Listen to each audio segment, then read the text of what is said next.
बोलिए श्री प्राणनाथ प्यारे की जय।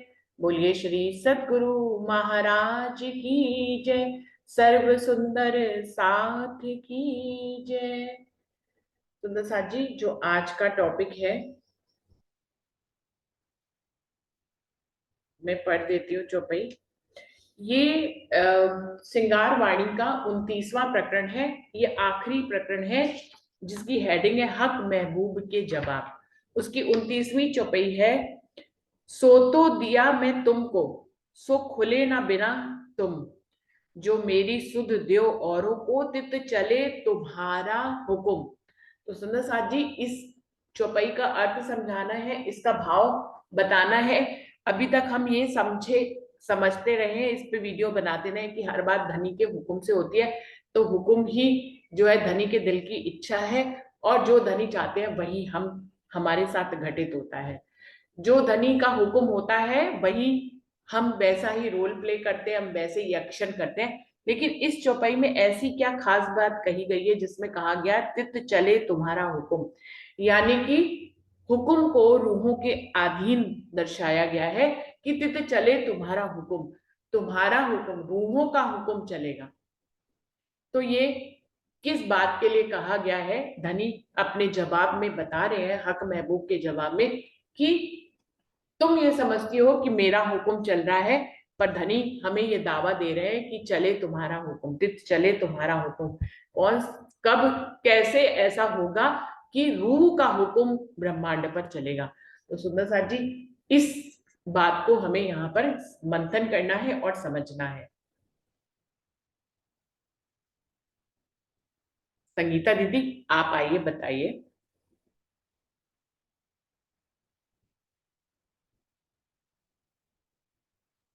दीदी प्रणाम जी। प्रणाम जी। दीदी राजी महाराज खुद ही वो के दिल में आके खुद ही पल कहलवा रहे हैं और खुद ही कहते हैं।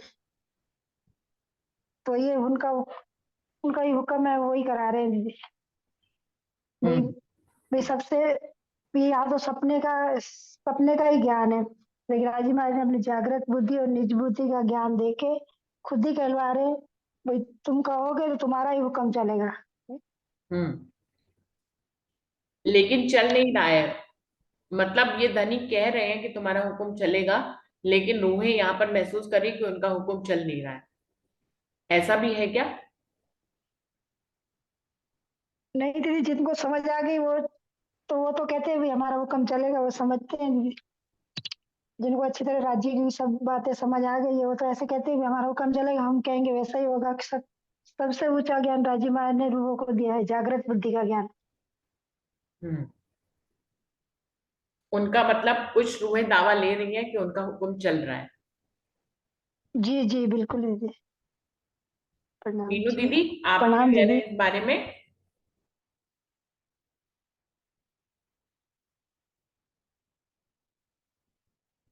मीनू दीदी।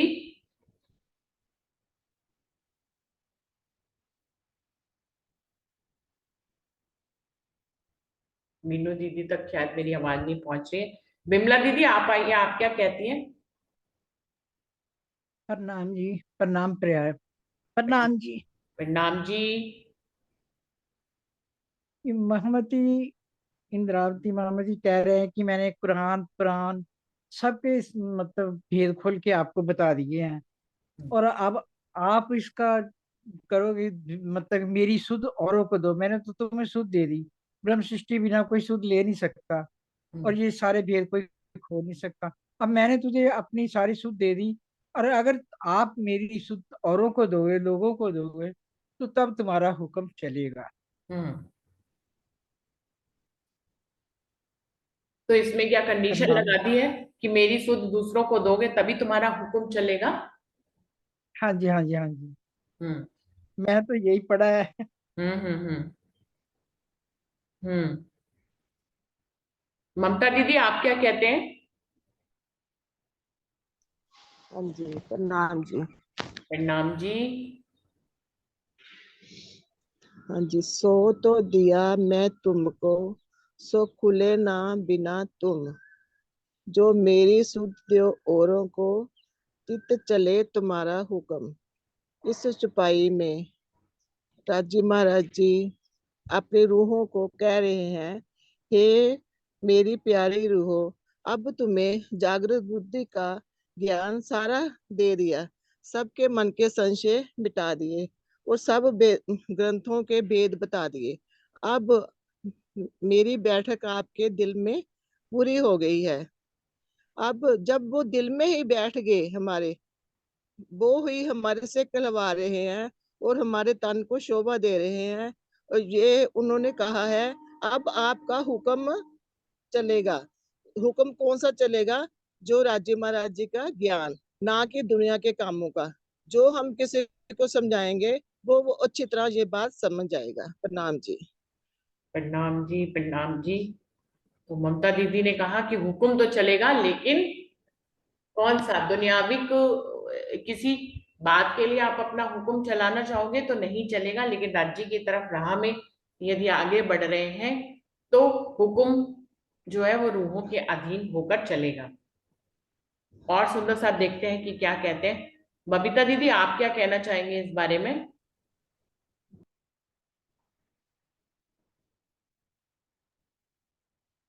मैं नहीं कुछ भी कह रही जी। आप कुछ नहीं कहेंगे? जी नो। हम्म। और कुछ शशि दीदी को बुलाते हैं। शशि दीदी, आप बताइए क्या कहते हैं आप इस बारे में? प्रणाम जी। प्रणाम जी। जी अपना चेहरा चेहरा दिखाइए, फैन दिख रहा है।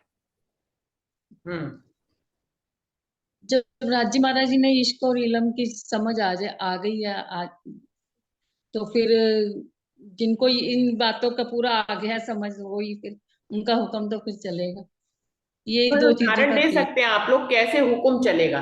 हुक्म चलने की बात तो इस चौपाई में लिखी है, तो सब लोग उसका अर्थ कर ही रहे हैं, लेकिन कोई उदाहरण दे सकते हैं चौपाई के माध्यम से, या कोई जीवन में उदाहरण कि कैसे हुक्म चलता है, रूह का हुक्म कैसे चलता है? इस प्रकरण में तो दीदी बताया जैसे जादूगर का एग्जाम्पल दिए उन्होंने, हम्म कि मिनटों में हमें दिखा देता है, फिर कुछ भी नहीं है। हम्म। ये प्रकरण पढ़ा था ना मैंने। जी।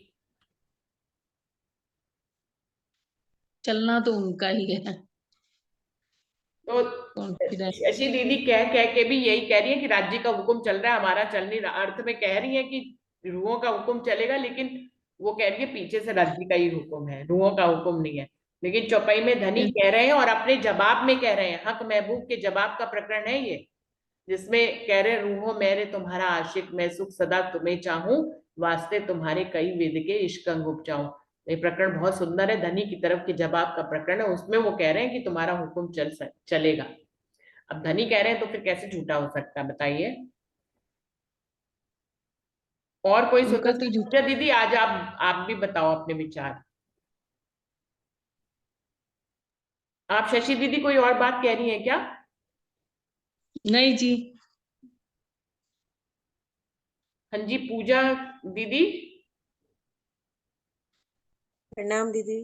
प्रणाम जी। दीदी, राज्य की वाणी और सब पहचान होने के बाद जैसे बोला ना हुक्म चलेगा, तो हम्म उदाहरण है कि श्री देवचंद्र जी का भी है और प्राणनाथ जी का भी है। श्री देवचंद्र जी को दर्श दियो जो है पूर्ण रूप, तारतम को तत्व कहो हृदय बैठे स्वरूप।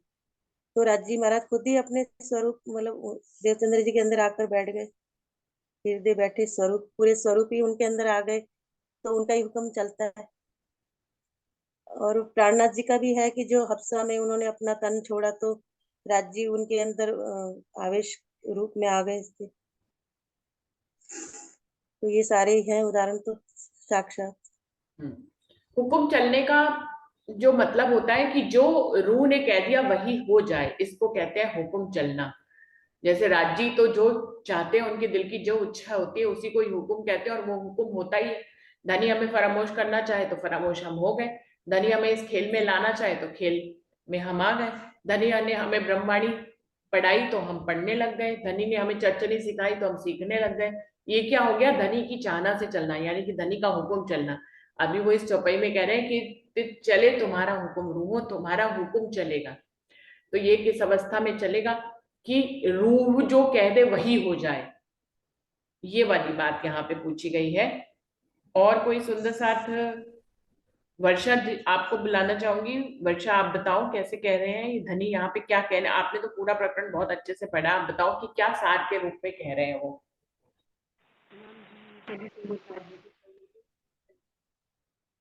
जहाँ तक राजी ने मुझे अपना एक वर्षा, बार इसमें ना आवाज नहीं आ रही, आवाज नहीं आ रही आवाज वर्षा। नहीं अभी बीच में एक अभी एक शब्द के लिए आती फिर नहीं आती है। ऐसा करिए दीदी, किसी और सुंदर साथ जी को बुला लीजिए, फिर मैं बात नहीं, मुझे करूंगी। तुम्हें ही बुलाना है भाई, कहीं आओ बाहर।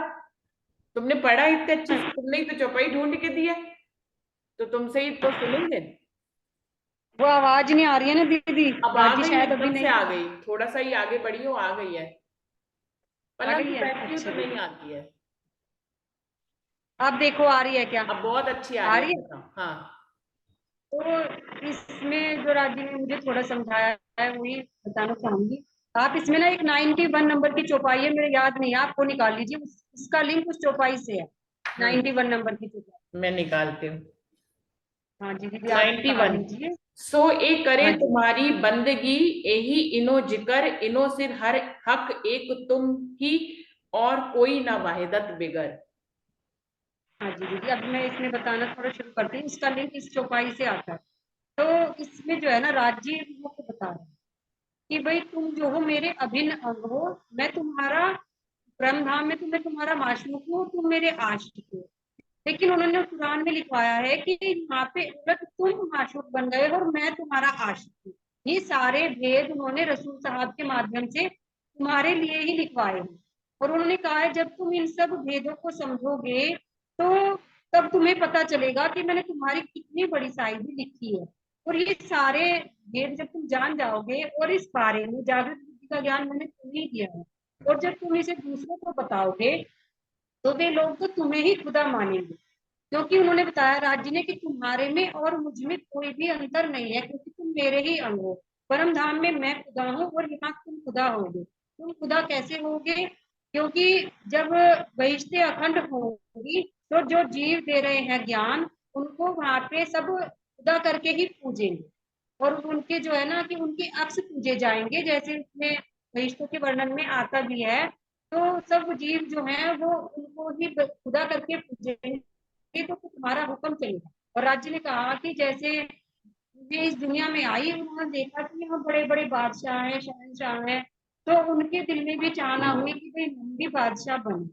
तो राज्य ने कहा कि मैं तुम्हें इस दुनिया की साहिबी देने के लिए नहीं लाया हूँ, मैंने तो तुम्हें बिन मांगे ही यहाँ इस दुनिया का खुदा बना दिया है। तुम इस दुनिया के मांग रहे हो, लेकिन बहिश्तों में राजी ने जो मेरा ठाकुर जी का जीव है और देवचंद्र जी का जीव है उनको खुदा करके बिठा दिया है, और उनको के माध्यम से ही सबको कायमी मिलेगी। क्योंकि अखंड ज्ञान आ गया है, तो अखंड ज्ञान से ही अब रूहों को कोई शक नहीं है। अब जब रूहों को जिसको शक नहीं है वो ही दूसरे को बेशक कर सकता है।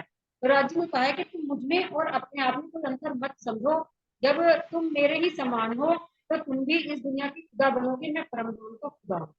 प्रणाम जी दीदी, ये भी इसमें मुझे कुछ सार समझ में आया है। हम्म। क्योंकि दुनिया का खुदा राज्य ने हमें बना दिया है, ब्रह्म सृष्टियों को बना दिया है। अब जब खुदा होता है तो खुदा की मर्जी से तो सब कुछ होता है, तो खुदा के ही हुक्म से सब कुछ चलता है, ऐसा पूरा ब्रह्मांड जानता है। तो वर्षा का कहना है कि राज्य ने हमें ही सबका खुदा बना दिया है, तो फिर हमारा हुक्म चलेगा। सुंदर साथ जी, प्रतिभा दीदी, और कोई अपने आप से भी कोई बात बीच में पूछना चाहे? वर्षा ने इस प्रकरण को बहुत अच्छे से पढ़ा है, या कोई बात बीच में और आती है तो पूछ सकते हैं, बाकी अपने अपने विचार तो सब दे ही रहे हैं। प्रतिभा दीदी, आपको बुलाना चाहूंगी, आप एक क्या कहते हैं? तो दीदी, इस प्रकरण को पढ़ते हुए ना एक बात और क्लियर हुई है। जैसे कि अभी तक सब बताते थे, मैंने भी जैसे समझा कि भाई चौथे आसमान से रूह अल्लाह उतर के आए। और दुनिया में एक आम कहावत थी कि भाई ये बहुत उड़ रहा है, ये सातवें आसमान पे है, इसके टुकड़ा ये बहुत उड़ता है। तो मुझे ये समझ नहीं आता था कि आसमान तो 4 ही बताए हैं वाणी में, 7वां आसमान कहाँ है। तो इस प्रकरण में राज्य ने इस बात का खुलासा किया है कि 7वां आसमान कहाँ है। मृत्यु लोक से 7वां आसमान बैकुंठ को कहा गया है। उन्होंने कहा है कि इतना 7वां आसमान बैकुंठ है, फिर निराकार है, फिर योग माया है, फिर अक्षरधाम है, फिर परम धाम है। कहने को तो मैं तुमसे इतना दूर बैठा हूँ, लेकिन तुम्हारे दिल के अंदर आके बैठ गया हूँ, क्योंकि मैं तुमसे अलग नहीं हो सकता, तो तुम्हारे शहर से भी नजदीक हो जाऊँ। एक ये भी इसमें 7वें आसमान वाली बात मुझे। प्रणाम जी। तो 7 आसमान गिनाओ, कैसे गिना रही हो? इसमें जैसे 7 लोग बताए हैं ना दीदी, कि पृथ्वी से ऊपर 7 लोग तो पृथ्वी के नीचे हैं और 6 लोग पृथ्वी के ऊपर हैं। तो ऐसे उन्हें अब को 7वां आसमान कहा है, जैसे भू, द्वय, मह, तय, जनय, पितृलोक, सतलोक। सतलोक को बैकुंठ भी कहते हैं। तो उसमें बैकुंठ को राज्य ने बताया है कि ये 7वां आसमान कहा गया है।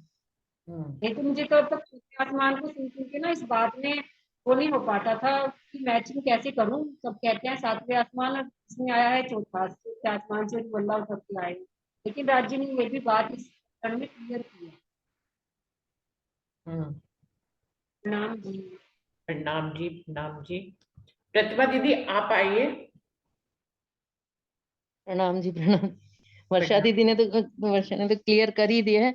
मुझे तो सिंपल सा ही पता है कि जैसे हम भक्त और भगवान की बात करते हैं, तो पहले भक्त भगवान के पीछे पीछे होता है, पर जैसे जैसे वो उसकी रहनी और उनके कदम पे समर्पण और कुर्बानी करके चलता है, तो फिर भगवान भक्त के पीछे हो जाता है, और फिर वो भक्त जो कहते हैं, जो हम रूहें कहेंगी, वो उस हिसाब से वो सुनते हैं और उनका हुक्म चलता है। जब हम उनके संकल्प विकल्प हमारा उनसे कुछ मिलने लग जाता है। ये मेरे को तो ये सिंपल वाले भाव आते हैं कि फिर हम कई बार हम ऐसे सोचते हैं जो हमने चाहा वो हो गया, पर पहले हम उसके आदि के कदमों पे चलने का प्रयास तो करें। हाँ जी, प्रणाम। प्रणाम जी। किसी भी सुंदर साथ को और कोई उदाहरण दुनिया में अभी घटित होते हुए दिखाई दिया हो, या अभी तक से कोई उदाहरण देना चाहे, या वाणी से कोई इस बात के लिए प्रूफ के रूप में कोई उदाहरण देना चाहे, तो जरूर से दे सकते हैं।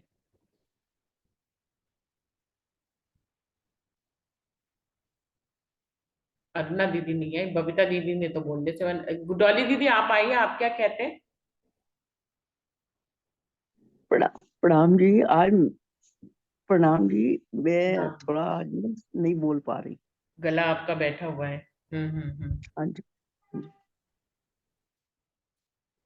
तो सुंदर साथ जी, चौपाई कह रही है कि तित चले तुम्हारा हुक्म। और कोई सुंदर साथ कुछ कहना चाहेंगे? किसी के भी दिल में कोई बात आ रही हो? मीनू दीदी आपने नहीं बोला था, मीनू दीदी आप कुछ कहना चाहेंगे इसमें?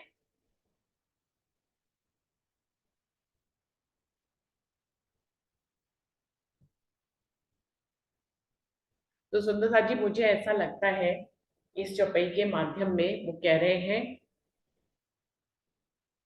सो तो दिया मैं तुमको जो खुले ना बिना तुम, सो जो मेरी सुध द्यो औरों को, तित चले तुम्हारा हुक्म। सीधा सा है, इससे ऊपर की चौपाई पढ़ेंगे तो क्या देने की बात कर रहे हैं? सो तो दिया मैं तुमको, वो मैंने तुमको दे दिया है। किसकी बात कर रहे हैं? तारतम ज्ञान की कुंजी की बात कर रहे हैं। दुनिया जो है वो सारे भेदों को नहीं खोल पा रही है। सभी भेदों पे जो है ताला लगा हुआ था, वेद कतेबों पे ताला लगा हुआ था। आज धनी की तारतम वाणी रू अल्लाह श्यामा मरानी लेकर इस दुनिया में आई, तो ये तारतम ज्ञान की कुंजी हमें मिल गई। इस कुंजी के माध्यम से हम सभी तालों को खोल सकते हैं। तो ये मोहम्मद साहब के समय से उन्होंने लिख दिया था कि ब्रह्म सृष्टियां ही सारे भेदों को खोलेंगी, वही खुदा की गवाही देंगी। तो वो कह रहे हैं वो तारतम वाणी, वो तारतम ज्ञान की कुंजी मैंने किसको दी है? सिर्फ इस ब्रह्मांड में तुमको दी है। तो कह रहे हैं सो तो दिया मैं तुमको। अगर खाली इंद्रावती के स्वरूप की बात करें तो इंद्रावती को ही तो वही चाबी दी। रुअल्ला श्यामा मरानी अपने पहले तन में भी चाबी लगाते रहे, वो भेद खोलते रहे, फिर वो दूसरे तन में भी उन्होंने सारे भेद खोले। तो ये चाबी धनी ने किसको दी? सो तो दिया मैं तुमको दे दी। तारतम ज्ञान की चाबी तुम्हें दे दी, उसको खोल, सारे धर्म शास्त्रों को खोलने की चाबी तुम्हें दे दी। और आज अगर अपने ऊपर हम ये चौपाई घटाएं इंद्रावती से छोड़कर, तो इंद्रावती के तो ऊपर घटित हो ही जाएगी, हमारे ऊपर भी घटित हो जाएगी। आज हमें जो तारतम वाणी मिल गई है, इस तारतम वाणी के माध्यम से जो अभी पहले बात हो रही थी कि हम सारे वेद कतेबों के सारे भेदों के बारे में हम निशंक हो गए, हमें तो अब कोई संशय रहा ही नहीं। ब्रह्मांड क्यों बना हमें पता है, परमोशी क्यों हुई हमें पता है, योग माया का ब्रह्मांड कहाँ है हमें पता है, अक्षर की पंच वासनाएं क्या है हमें पता है, ब्रह्मा विष्णु महेश कहाँ है हमें पता है, आदि नारायण महाविष्णु 33 कोटि के देवी देवता सारे राक्षस, हमें सब कुछ पता है। तो हम सबके बारे में निशंक हो चुके हैं। अगर हमारे पास तारतम्य ज्ञान की कुंजी नहीं होती तो हम निशंक नहीं हो पाते। तो पहला खंड तो यही कह रहा है, सो तो दिया मैं तुमको। राज्य कह रहे हैं, क्योंकि ये हक महबूब के जवाब चल रहे हैं, धनी अपनी बुजुर्गी बता रहे हैं, अपनी साहिबी को इस प्रकरण के माध्यम से दर्शा रहे हैं। वो कह रहे हैं, ये तारतम्य ज्ञान की कुंजी मैंने किसको दे दी, सो तो दिया मैं तुमको, मैंने तुम्हें दे दी है। सो खुले ना बिना तुम, ये तारतम्य वाणी के बिना और तुम्हारे बिना किसी भी वेद कतेवों के भेद खुल नहीं सकते। ये ताला भी लगा दिया धनी ने, ये एक कंडीशन भी लगा दी कि परम धाम की रूहें ही को ही तारतम्य ज्ञान की कुंजी मिलेगी, और वही वेद कतेव के सारे भेदों को के ऊपर जो ताला लगा उस ताला को खोलेंगे भी ब्रह्म सृष्टियां ही। तो सो खुले ना तुम बिन, सो खुले ना बिना तुम, मैंने तुमको ही तारतम्य ज्ञान की कुंजी दे दी है, और उस कुंजी को जब तक तुम लगाओगे नहीं तब तक ब्रह्मांड का कोई व्यक्ति उन तालों को खोल नहीं सकता। सो तो खुले ना बिना तुम, तुम्हारे बिना वो खुल नहीं सकता। तो ये है दूसरे का भाव जो है, जो मेरी सुध द्यो औरों को, इसमें एक कंडीशन और भी लगा दी है कि अब जबकि तुम्हें तारतम्य वाणी दे दी है, अब जबकि तुम्हें कुंजी दे दी है, अब जबकि तुम वेद कतेवों के भेदों को जान गई हो, अब जबकि तुम निशंक हो गई हो, सारी बातों से बेशक हो गई हो, पर्दा उठ गया है तुम्हारी आंखों के सामने, तो मेरी सुध दो औरों को। अब तुम्हारा इस जीवन में क्या काम रह गया, पहले तो खुद को जगाना, फिर जुत्थों को जगाना। तो वो कह रहे हैं सब कुछ तुम्हें दे दिया, उससे तुमने सारे भेद जान लिए, तुम निशंक हो गए, बेशक हो गए। तो पहला चरण जो है वो पूरा हो गया कि खुद को जगाना। तो तुम जब बेशक हो गए यानी कि तुम जाग गए, और जब तुम बेशक हो गए तो अभी हमने जो खिलवत पे प्रकरण आया उसमें पता ही है कि यदि हम बेशक हो जाएंगे तो परम धाम के सुखों की लज्जत हम इसी तन के माध्यम से लेने लग जाएंगे। तो ये तो हो गई हमारी जागनी कि हमें कहाँ तक पहुंचना था, हमें बेशक होना था, हम बेशक होने की मंजिल तक धनी ने हमें पहुंचा दिया। अब क्या कह रहे हैं, जब कोई रूह बेशक हो जाएगी, जब कोई रूह जागृत हो जाएगी, इस अवस्था तक पहुंच जाएगी, तभी तो वो दूसरों को जगा पाएगी। सोया हुआ तो सोए को नहीं जगा सकता, जागा ही सोए हुए को जगा सकता है। तो अगली तीसरे खंड में क्या कह रहे हैं, जो मेरी सुध दो औरों को। तो जब तुम इस अवस्था पे पहुंच जाओ और फिर उसके बाद तुम मेरी सुध दूसरों को देना शुरू करो, मेरा ज्ञान, मेरी पहचान, जितना दूसरों में पहचान तुम फैलाओगे, मेरे ज्ञान को, मेरी पहचान को, क्योंकि धनी की पहचान को फैलाएंगे तो हमारी भी पहचान साथ साथ में फैलेगी। जितना धनी को रोशन करेगी जो रूह, वो उतनी खुद रोशन होती चली जाएगी। सोई सुहागिन धाम में जो करसी इत रोशन, तौल मोल दिल माफक, देसी सुख सबन। इस पूरे प्रकरण को यदि पढ़ लेंगे तो उसमें पूरा आता है कि जितना जितना धनी को उजागर कोई रूह करती है, जितना जितना धनी को रोशन करती है, जितना जितना वो धनी के दिल के गुज भेदों को खोल खोल के दूसरों को बताती है, उतनी वो खुद रोशन होती चली जाती है। तो कह रहे हैं जो मेरी सुध दो औरों को, तुम इस अवस्था पे पहुंचने के बाद फिर मेरी सुध जब फैलाना शुरू करोगे, दूसरों को देना शुरू करोगे, तित चले तुम्हारा हुक्म, तो तुम्हारा हुक्म चलने लग जाएगा। तब जो हुक्म को मैंने अपने हाथ में दे रखा है, ये अपनी तारतम्य ज्ञान की कुंजी दे दी, तो हुक्म भी तुम्हें दे दिया। अब तुम हुक्म के अधीन नहीं हो, अब हुक्म तुम्हारे अधीन है। बहुत बड़ी बात यहाँ पे कह दी है सुंदर साथ जी। हम हर बात के निर्णय में यही आते हैं, कितने भी मंथन करते हैं, कितनी वीडियो बनाते हैं, हम क्या कहते हैं, धनी के दिल की इच्छा ही धनी का हुक्म है, और उनके हुक्म के बिना ना तो खेल खत्म हो सकता है, ना उनके हुक्म के बिना हम परमधाम के सुख ले सकते हैं, उनके हुक्म के बिना हम जो है राज्य का दर्शन नहीं कर सकते हैं, उनके हुक्म के बिना हम 25 पक्षों में भ्रमण नहीं कर सकते, उनके हुक्म के बिना हमारी बुद्धि नहीं खुल सकती, उनके हुक्म के बिना एक पत्ता भी नहीं हिल सकता। हम अब तक यही तो कहते आए हैं, लेकिन यहाँ पे क्या कह रहे हैं, जो मेरी सुध दो औरों को, तित चले तुम्हारा हुक्म, तित चले तुम्हारा हुक्म, तुम्हारा हुक्म चलने लग जाएगा, हुक्म तुम्हारे अधीन हो जाएगा। अभी तक रूह ये समझ रही है कि वो हुक्म के अधीन है, अभी यहाँ पर राज्य कह रहे हैं कि तित चले तुम्हारा, यानी कि हुक्म तुम्हारे अधीन हो जाएगा। अब इसका उदाहरण अगर हम कैसे घटित करके बताते हैं, बीतक से ही ले लें, जो अभी पूजा दीदी ने भी उदाहरण दिया, धनी देवचंद जी और इंद्रावती जी की बात करें धनी देवचंद जी को तारतम ज्ञान की कुंजी देके श्यामा महारानी को धनी ने यहाँ पर भेजा और उन्हें ये हुक्म दिया कि सब रूहों को मैं यहाँ पे भेजूंगा तुम्हारे पास, तुम उनको जगाना। अब धनी ने ये हुक्म देकर उनके अंदर ही विराजमान हो गए। बैठे तो धनी ही अंदर है, लेकिन किसको कह रहे हैं? धनी देवचंद जी को कह रहे हैं कि तुमको जगाना है। बैठे उनके दिल के अंदर, उन्होंने कहा कहाँ जाओगे? उन्होंने कहा अंदर तुम्हारे आकार के आए के बैठे हम तुम्हारे आकार में अंदर ही आके बैठ जाएंगे।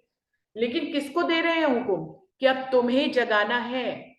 उनको ही हुक्म दे दिया धनी ने, उनके अंदर विराजमान होकर अपनी सारी शक्तियां, अपना सारा हुक्म किसको दे दिया? धनी देवचंद जी को दे दिया। सब विद वतन सहित आ गए ना, उनके दिल में विराजमान हो गए, अपना हुक्म भी अब खुद तो उनके दिल में विराजमान हो गए। जबराइल, असराफील सब उनके साथ शामिल कर दिए धनी देवचंद जी के साथ कि वो उनके दोनों रखोपा बनेंगे, उनकी मदद करेंगे, कैसे वो जागनी करेंगे, उनके साथ रहेंगे। जोश की जरूरत होगी तो जोश आएगा, बुद्धि की जरूरत रहेगी तो असराफील आएगा। तो सब शक्तियां देकर उनके अंदर विराजमान हो गए। तो क्या सुंदर साथ जी अपने हुक्म को अपने पास ही रख लिया? हुक्म नहीं दिया क्या? ऐसा हम समझते हैं। जब धनी ही अंदर विराजमान हो गए तो उन्होंने जिस रूह को सारी शक्तियों के सहित वो आ गए, तो अपने हुक्म के सहित भी आ गए। अब हुक्म उन्होंने असराफील, जबराइल, तारतम ज्ञान की कुंजी सारी तो अभी तक हम लोगों ने पढ़ी है कि सब कुछ धनी देवचंद जी को दे दिया। तभी तो धनी देवचंद जी इतनी सुंदर साथ को चर्चा वाणी सुनाते थे। उनको जो है जागृत किया उन्होंने 313 वासनाओं को। तो क्या किया? हुक्म भी उनको दे दिया। अब धनी देवचंद जी को जब हुक्म भी दे दिया तो अब उनका हुक्म चलने लग गया ना। अब जितने रूहों को वो जगाते थे तो जो आशीर्वाद देते थे वो पूरा होता था या नहीं होता था?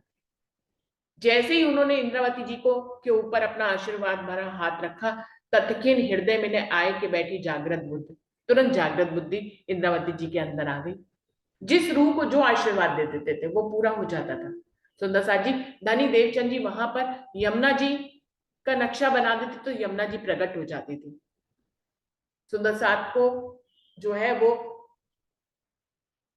धनी के दर्शनों की लीला करना चाहते थे। सुंदर साथ को धनी का दर्शन कराना चाहते थे तो उनका हुक्म चलता था, उसी समय धनी प्रकट होते थे। किसका हुक्म चल रहा है?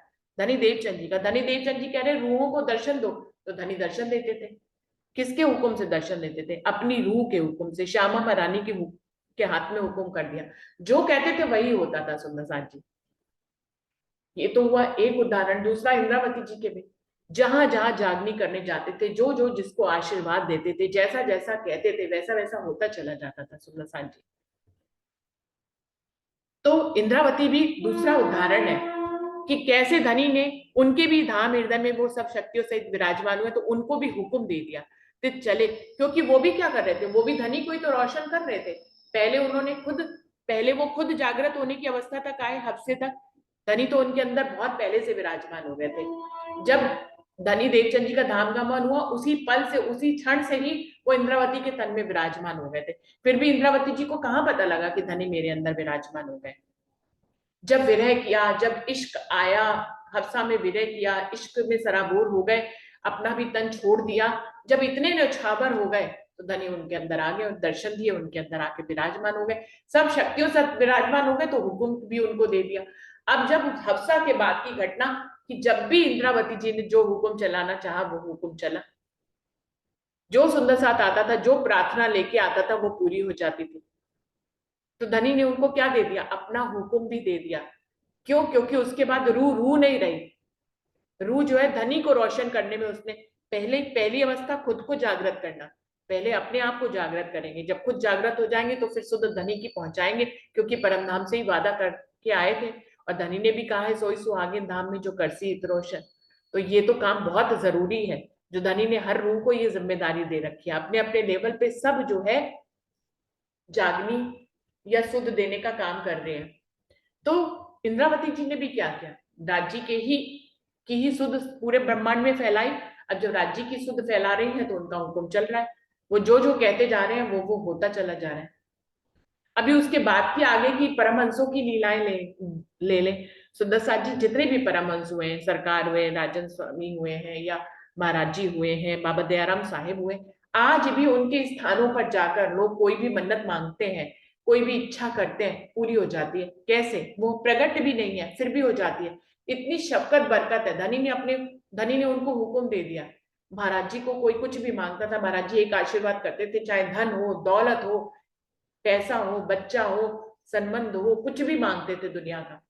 धनी का तो मांगने में पूरा होएगा, कुछ भी दुनिया का भी मांगते तो आशीर्वाद देते थे, 1 मिनट में पूरा हो जाता था। तो किसका हुक्म चल रहा था? राम रतन महाराज जी का हुक्म चल रहा था। धनी ने उनको हुक्म दे दिया था, लेकिन शर्त एक ही है, जो मेरी सुध दो औरों को, तित चले तुम्हारा हुक्म। जो रूह रोशन कर रही है धनी को, उसके हाथ में धनी हुक्म दे देते हैं। सबसे पहली बात है, जो धनी को रोशन कर रही है वो खुद जागृत हो चुकी है। पहली बात, जो पहली कंडीशन इस चौपाई में बताई गई है कि वो खुद पहले खुद को जागृत कर चुकी है। जो खुद को जागृत कर चुकी है वही दूसरों को जगाएगी। अब जो खुद को जागृत कर चुकी है वो कौन हो चुकी है? वो अक्षरातीत की रूह पक्के रूप से बन गई है। दावा उसने बहुत अच्छे ढंग से ले लिया। अब जब उसके अंदर दावा लिया तभी तो धनी सब शक्तियों सहित उसके अंदर विराजमान हो गए। पहले तो इंद्रावती जी दावा तक नहीं ले पाती थी। वो धनी देवचंद जी से कहती थी कि आपको दिखते, मुझे क्यों नहीं दिखते हैं?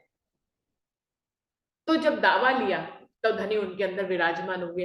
अब जब रूह खुद जागृत हो गई, खुद रूह बन गई पूरी तरह से। रूह तो हमेशा से थी, वो धनी की रूह तो हमेशा से थी, लेकिन इस दावे को उसने पहचान लिया, इस अवस्था तक खुद को ले आई कि वो जागृत हो गई।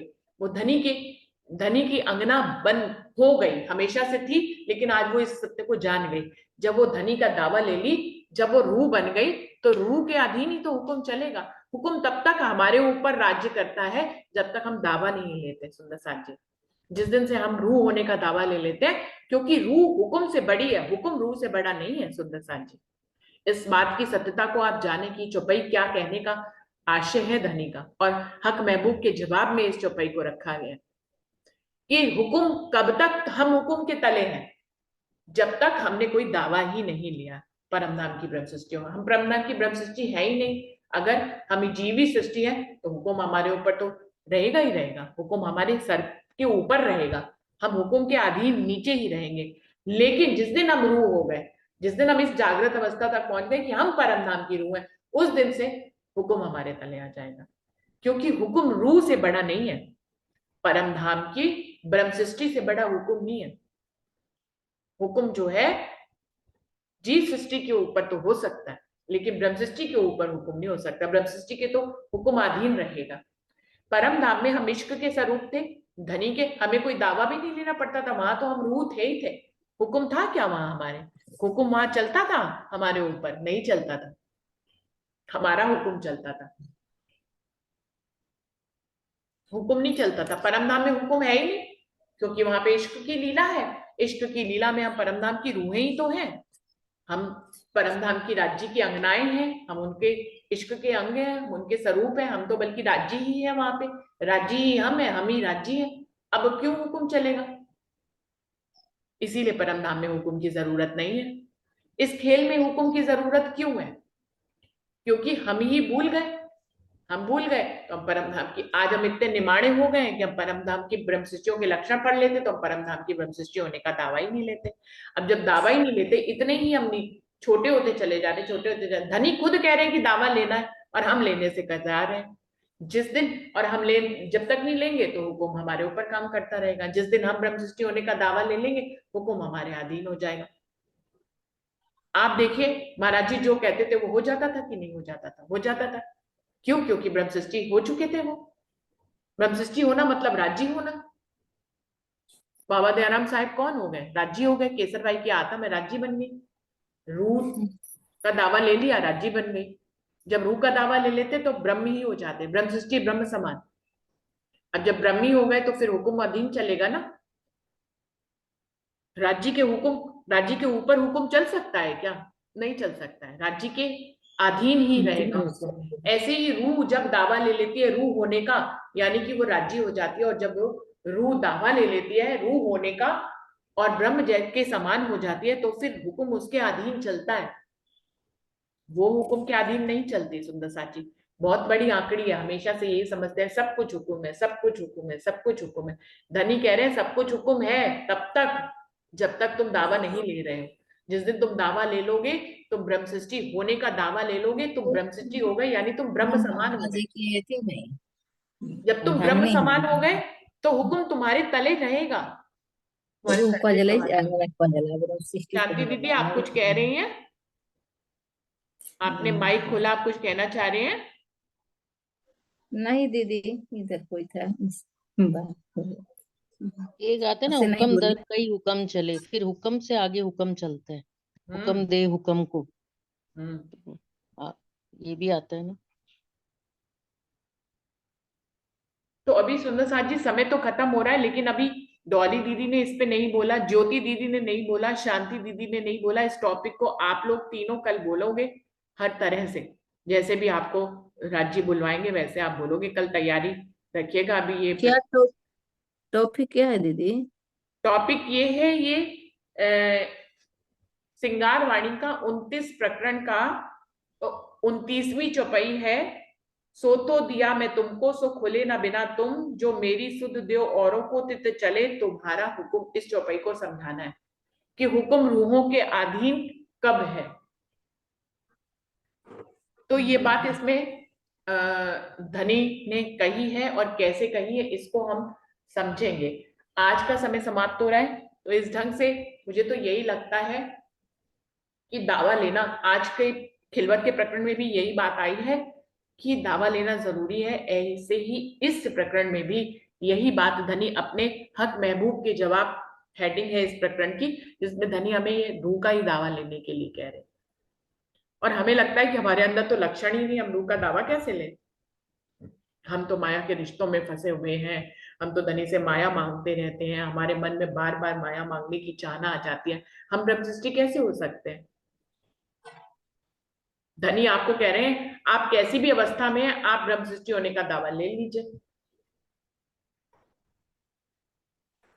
संदेश बहुत सुंदर दे रहे हैं। अब हम कितना इस राह पे चल पाते हैं, ये तो हमें अपने दिल को टटोलना पड़ेगा कि हम ब्रह्म सृष्टि होने का दावा ले रहे हैं या नहीं ले रहे हैं। अरुणा दीदी भी नहीं आई है, तो उनसे भी कल बुलवाएंगे सुंदर साथ जी।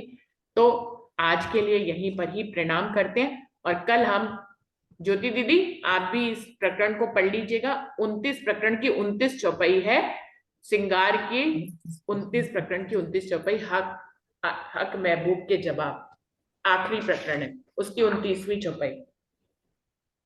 जी प्रणाम जी, ये भी प्रणाम आता है जी ना, जी। हुक्म दर हुक्म चले, और भी हुक्म से हुक्म चलता है। जैसे प्राइम मिनिस्टर है, उन्होंने अपनी सत्ताएं फैलाई हुई हैं, कोई काम किसको दिया हुआ है, कोई काम किसको दिया है, ऐसे भी आता है कि उन्होंने हुक्म दर और हुक्म एक दीदी चले। हम क्या समझ रहे थे कि हुक्म के अधीन हम हैं।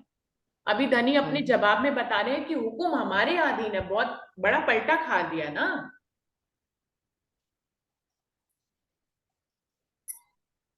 कंडीशन भी तो लगाई है ना दीदी, जब पलटा खाएगा ना। हाँ पहले हाँ, कंडीशन तो है ही है कि पहले खुद को जागृत कर लो, फिर तुम रूह होने का दावा औरों को कर लो, फिर